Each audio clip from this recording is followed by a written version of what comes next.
At magandang gabi nga pala sa inyo guys. So welcome back to A Silent One Adventure. Sa mga hindi pa po nagpa-follow, like sa aking Facebook, YouTube and TikTok account. So ano pang hinintay nyo, just follow, like and subscribe na po kayo.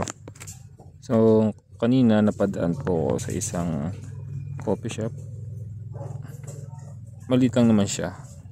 Dito sa may dito sa may Dijan 2.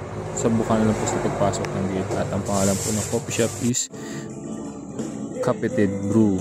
So hot and cold brew po siya, coffee. So ayan, yan po yung pinaka-pwesto nila. Daanan lang po. And ito po yung mga price ng coffee na tinitingnan nila.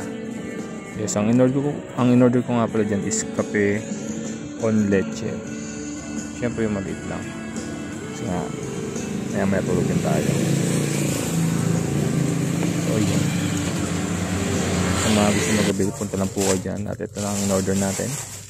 Solid, diba? Sarap.